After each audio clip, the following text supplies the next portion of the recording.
জানিয়ে দিব সর্বশেষ আপডেট বাংলা সংবাদ। শুরুতেই শিরোনাম। আল জাজিরার বিশ্লেষণ, কেন স্বাধীনতার স্থপতি শেখ মুজিবুরের বাড়িতে আগুন দিল জনতা। এদিকে গাজীপুরের ডিসি অফিসের সামনে বৈষম্য বিরোধী ছাত্র আন্দোলনের কর্মীকে গুলি, সর্বত্র চলছে উত্তেজনা। এরপরে জানাবো, ধৈর্যের বাঁধ ভাঙলে দেশে আরেকটি বিপ্লব হবে, হুঁশিয়ারি সার্জিসের। জানিয়ে দিব চারিদিকে নৈরাজ্যকর পরিস্থিতি, দেশে শান্তি ও শৃঙ্খলা ফেরাতে অপারেশন ডেভিল হান্ট শুরু সেনাবাহিনীর। সবশেষ জানাবো, মঙ্গলবার থেকে নতুন কর্মসূচি নিয়ে মাঠে নামছে বিএনপি।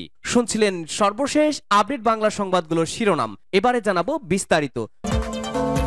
আল জাজিরার বিশ্লেষণ, কেন স্বাধীনতার স্থপতি শেখ মুজিবের বাড়িতে আগুন দিল জনতা। ব্যাপক গণ অভ্যুত্থানের ফলে বাংলাদেশের সাবেক প্রধানমন্ত্রী শেখ হাসিনার পতনের 6 মাস পূর্ণ হয়েছে। এরপর গত বুধবার রাতে হাসিনার প্রয়াত পিতা এবং দেশের স্বাধীনতার নায়ক শেখ মুজিবুর রহমানের বাড়িতে আগুন দিয়েছে একদল জনতা। শেখ মুজিবের 32 নম্বর বাড়ির পাশাপাশি বিক্ষোভকারীরা হাসিনার দল আওয়ামী লীগের পলাতক নেতাদের বাড়িতেও আগুন দিয়েছে। ভারতে পালিয়ে থাকা শেখ হাসিনা বুধবার সন্ধ্যায় সোশ্যাল মিডিয়াতে একটি উত্তপ্ত ভাষণ দেওয়ার পরই 32 নম্বর বাড়ির সামনে জড়ো হয় জনতা।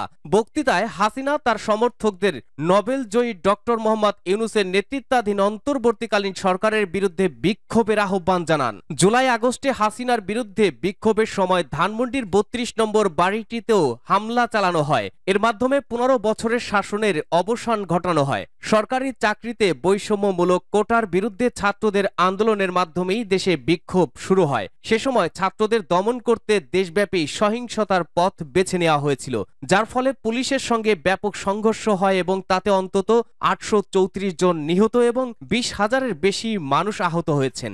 শেখ মুজিবুর রহমান কে ছিলেন? ধানমন্ডি 32 নম্বর বাড়িটি কিসের প্রতীক? শেখ হাসিনার প্রয়াত পিতা শেখ মুজিবুর রহমান, যিনি বঙ্গবন্ধু এবং মুজিব নামেই অধিক পরিচিত, পাকিস্তানের বিরুদ্ধে জাতির মুক্তি সংগ্রামে তার নেতৃত্বের ফলেই 1971 সালে বাংলাদেশ স্বাধীন হয়। স্বাধীন দেশের প্রথম প্রেসিডেন্ট এবং পরবর্তীকালে প্রধানমন্ত্রী হন শেখ মুজিব। পরে 1975 সালের 24 জানুয়ারি তিনি বাংলাদেশ কৃষক শ্রমিক আওয়ামী লীগ বাকশাল নামের একদলীয় বিতর্কিত শাসন ব্যবস্থা চালু করেন, যার ফলে অন্যান্য সকল রাজনৈতিক সংগঠন নিষিদ্ধ করা হয়। ওই রাষ্ট্র ব্যবস্থার মাধ্যমে গণমাধ্যমের উপরে নিয়ন্ত্রণ প্রতিষ্ঠা করা হয়। এছাড়া সকল রাজনৈতিক দলসমূহ নিষিদ্ধ করার ফলে একদলীয় শাসন জোরদার করা হয়। দেশের সামরিক বাহিনী, পুলিশ, বিচারক এবং বেসামরিক কর্মচারীদের এক দলের অধীনে সদস্য হতে বাধ্য করেন মুজিব। 1975 সালের 15 আগস্ট হাসিনা এবং তার ছোট বোন শেখ রেহানা ব্যতীত শেখ মুজিব এবং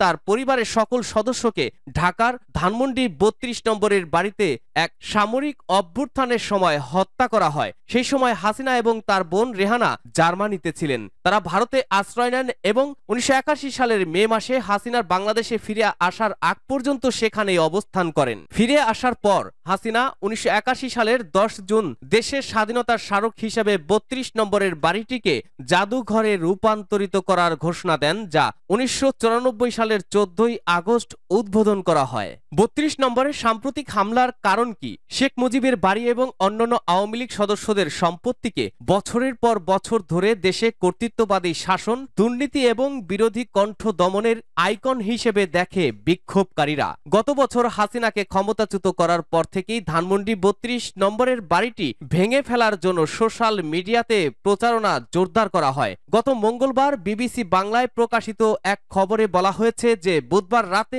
একটি ভার্চুয়াল অনুষ্ঠানে ভাষণ দেবেন শেখ হাসিনা। ভারতে থেকে হাসিনার এভাবে প্রচারণা চালানোয় গত বছর ভারতকে হুঁশিয়ারি করেন অভ্যুত্থানের নেতৃত্ব দেওয়া ছাত্র নেতারা। দিল্লির বিরুদ্ধে অভিযোগ করে তারা বলেছিলেন, ভারত থেকে হাসিনাকে বক্তৃতা দেওয়ার সুযোগ করে দিয়ে বাংলাদেশের মানুষের বিরুদ্ধে যুদ্ধ ঘোষণা করেছে ভারত সরকার। বুধবার স্থানীয় সময় সন্ধ্যা 6:30 ছাত্র সংগঠনের নেতা হাসনাত আব্দুল্লাহ ফেসবুকে লেখেন, আজ রাতেই ফ্যাসিবাদের আস্তানা থেকে মুক্ত হবে বাংলাদেশ। প্রতিক্রিয়ায় ধানমন্ডি 32 এলাকায় নিরাপত্তা জোরদার করে পুলিশ।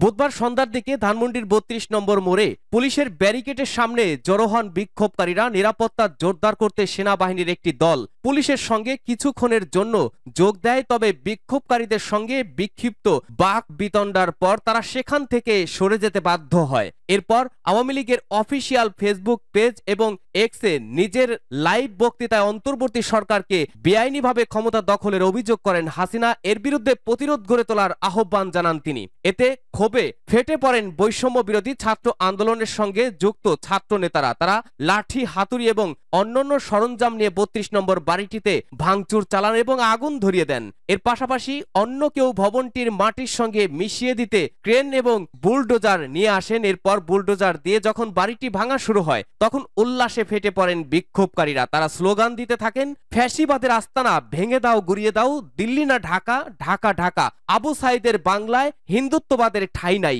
আবু সাইদ ছিলেন হাসিনা বিরোধী শক্তি, যাকে গত জুলাই অভ্যুত্থানে গুলি করে হত্যা করে পুলিশ। আর হিন্দুত্ববাদ হচ্ছে ভারতের প্রধানমন্ত্রী নরেন্দ্র মোদীর ক্ষমতাসীন ভারতীয় জনতা পার্টির সংখ্যাগরিষ্ঠ মতাদর্শ। ঘটনার বিবরণে জানা যায়, একসময় বাংলাদেশের সবচেয়ে শক্তিশালী রাজনৈতিক দল ছিল আওয়ামী লীগ, যা এখন ব্যাপক প্রতিকূলতার মুখোমুখি। বিশ্লেষকরা বলছেন, শেখ মুজিবুর রহমানের বাড়িটি ভাঙার ঘটনাটি জনগণের একটি অংশের ঐতিহ্যের প্রতি তীব্র প্রত্যাখ্যানের ইঙ্গিত দেয়। বিশেষ করে গত বছরের গণবিক্ষোভে নেতৃত্বদানকারী ছাত্র এবং তরুণদের মধ্যে এই প্রবণতা অনেক বেশি। এ নিয়ে জোবান ম্যাগাজিনের বিশ্লেষক এবং সম্পাদক রেজাউল করিম রনি আল জাজিরাকে বলেন, ৫ই আগস্ট আওয়ামী লীগ সরকারের পতনের পরপরই বাড়িটি সম্পূর্ণরূপে ধ্বংস হয়ে যাওয়ার কথা ছিল, কিন্তু আংশিক ভাঙচুর সত্ত্বেও এটি বেশিরভাগ ক্ষেত্রেই অক্ষত ছিল। এখন শেখ হাসিনা বিপ্লবকে অস্বীকার করেছেন এবং গণহত্যার জন্য কোনো অনুশোচনা না দেখিয়ে তার সমর্থকদের উস্কে দিচ্ছেন। ফলে জনগণ যা অবশিষ্ট ছিল তা শেষ করতে প্রতিক্রিয়া জানিয়েছে। তিনি আরো বলেন, আমাদের অনেকের এই পদক্ষেপের সমালোচনা করছেন, কিন্তু তাদের বোঝা উচিত যে বাংলাদেশে ফ্যাসিবাদ শেখ মুজিবুর রহমানের সময় থেকেই শুরু হয়েছিল এবং হাসিনার অধীনে তা আরো চরম আকার ধারণ করেছিল। আওয়ামী লীগের পেশি ভিত্তিক রাজনীতি আর টিকে থাকবে না, এটি জুলাইয়ের আন্দোলনেই প্রমাণিত হয়েছে। রনি বলেন, তিনি আওয়ামী লীগের কোনো ভবিষ্যৎ দেখতে পাচ্ছেন না। আওয়ামী লীগের এই কলঙ্কিত উত্তরাধিকার পর নেতৃত্ব পরিবর্তন করেও দলটি রাজনীতিতে পুনরায় প্রাসঙ্গিক হতে পারবে না বলেই তার ধারণা। উত্তেজনা সর্বত্র। গাজীপুরের ডিসি অফিসের সামনে বৈষম্য বিরোধী ছাত্র আন্দোলনের কর্মীকে গুলি। গাজীপুর জেলা প্রশাসকের কার্যালয়ের সামনে বৈষম্য বিরোধী ছাত্র আন্দোলনের এক কর্মীকে গুলি করেছে দুর্বৃত্তরা। গুলিবিদ্ধ যুবকের নাম মোবাশ্বির হোসাইন। তিনি গাজীপুর জেলা বৈষম্য বিরোধী ছাত্র আন্দোলনের একজন কর্মী। শনিবার ৮ই ফেব্রুয়ারি সন্ধ্যায় এই ঘটনা ঘটে। ঘটনার পরপরই মোবাশ্বির হোসাইন গণমাধ্যম কর্মীদের জানান, গাজীপুরে আজ তাদের প্রতিবাদ ও বিক্ষোভ কর্মসূচির সমাপ্তির পর তারা আহত ছাত্রদের দেখতে যাওয়ার প্রস্তুতি নিচ্ছিলেন। এ সময় একটি মোটরসাইকেল থেকে তাকে লক্ষ্য করে গুলি করা হয়। তার ডান হাতে গুলি লেগেছে। তিনি জানিয়েছেন, ব্যক্তিগতভাবে তিনি নিরাপত্তাহীনতায় ভুগছেন।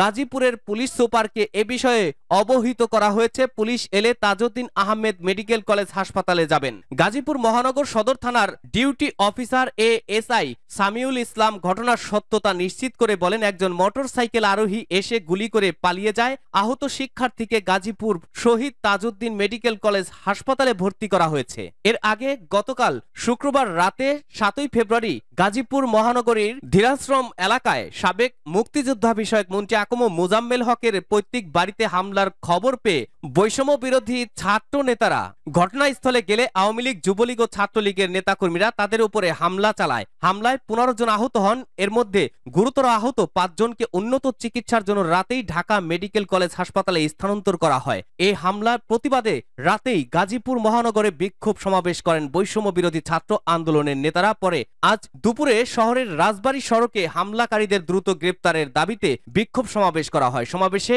গাজীপুর সদর থানার ওসি মোহাম্মদ আরিফুল ইসলামকে বরখাস্তের ঘোষণা দেন গাজীপুর মেট্রোপলিটন পুলিশের কমিশনার ডক্টর মোহাম্মদ নাজমুল করিম খান। এছাড়া বৈষম্য বিরোধী ছাত্র আন্দোলনের শিক্ষার্থীদের উপরে হামলার ঘটনায় এখন পর্যন্ত ১৬ জনকে গ্রেপ্তার করা হয়েছে বলেও জানান তিনি। এছাড়া এই হামলার ঘটনায় ক্ষমা চান মহানগর পুলিশ কমিশনার। ধৈর্যের বাঁধ ভাঙলে দেশে আরেকটি বিপ্লব হবে, সার্জিসের হুঁশিয়ারি। বৈষম্য বিরোধী ছাত্র আন্দোলনের সমন্বয়ক ও জাতীয় নাগরিক কমিটির মুখ্য সংগঠক সার্জিস আলম বলেছেন, ধৈর্যের বাঁধ ভেঙে গেলে দেশে আরেকটি বিপ্লব দেখতে হবে। গাজীপুরের ধীরাশ্রম এলাকায় পরিকল্পিতভাবে বৈষম্য বিরোধী ছাত্র নেতাদের উপরে হামলায় জড়িত আওয়ামী লীগ, যুবলীগ ও ছাত্রলীগের সন্ত্রাসীদের গ্রেপ্তার করে কারাগারে না পাঠানো পর্যন্ত রাজপথে অবস্থান ঘোষণা দিয়েছেন তিনি। শনিবার বিকেলে জেলা শহরের রাজবাড়ী রুটের ডিসি অফিসের সামনে আয়োজিত বিক্ষোভ সমাবেশে তিনি এই ঘোষণা দেন। তিনি বলেন, খুনি হাসিনার আওয়ামী লীগ, যুবলীগ ও ছাত্রলীগের সন্ত্রাসীরা এখনো গাজীপুরেই ঘুরে বেড়াচ্ছে। এই সন্ত্রাসীরা এখনো সোশ্যাল মিডিয়ায় আমাদের যোদ্ধাদের হুমকি দিচ্ছে। অন্তর্বর্তীকালীন সরকার, স্বরাষ্ট্র মন্ত্রণালয়, পুলিশ, ইন্টেলিজেন্স যদি আজকে রাতের মধ্যেই হামলায় জড়িত খুনি সন্ত্রাসীদের গ্রেপ্তার করতে না পারে তাহলে আমাদেরকে তাদের বিপক্ষে দাঁড়াতে হবে। এদিকে গাজীপুরের পুলিশ কমিশনার নাজমুল করিম খান সমাবেশে উপস্থিত হয়ে তিনি তাৎক্ষণিক জানান, ছাত্র জনতার উপরে হামলায় এখন পর্যন্ত 16 জনকে গ্রেপ্তার করা হয়েছে এবং জড়িত অন্যদের দ্রুত গ্রেপ্তারের আশ্বাস দিলে সমাবেশ শেষ করে অবরোধ প্রত্যাহার করা হয়। দেশ জুড়ে চরম অস্থিরতা, সারা দেশে অপারেশন ডেভিল হান্ট শুরু। গাজীপুরে গতকাল শুক্রবার রাতে ছাত্র জনতার উপরে সন্ত্রাসী আক্রমণের ঘটনার পরিপ্রেক্ষিতে আজ শনিবার থেকেই দেশে বিশেষ অভিযান পরিচালনা শুরু হয়েছে যৌথ বাহিনীর। এই অভিযানের নাম দেওয়া হয়েছে অপারেশন ডেভিল হান্ট। স্বরাষ্ট্র মন্ত্রণালয়ের জনসংযোগ বিভাগ থেকে পাঠানো এক সংবাদ বিজ্ঞপ্তিতে এই অভিযানের কথা জানানো হয়। বিজ্ঞপ্তিতে বলা হয়েছে, গাজীপুরে ছাত্র জনতার উপরে সন্ত্রাসী আক্রমণের ঘটনায় আজ স্বরাষ্ট্র মন্ত্রণালয়ের আইন শৃঙ্খলা বাহিনীগুলোর সমন্বয়ে একটি সভা অনুষ্ঠিত হয়। সভায় সংশ্লিষ্ট এলাকার আইন শৃঙ্খলা পরিস্থিতি স্বাভাবিক রাখার লক্ষ্যে সন্ত্রাসীদের আইনের আওতায় আনতে যৌথ বাহিনীর সমন্বয়ে অপারেশন ডেভিল হান্ট পরিচালনার সিদ্ধান্ত গৃহীত হয়। অপারেশন ডেভিল হান্টের ব্যাপারে আগামীকাল রবিবার সংবাদ সম্মেলন করে বিস্তারিত জানানো হবে বলে বিজ্ঞপ্তিতে উল্লেখ করা হয়।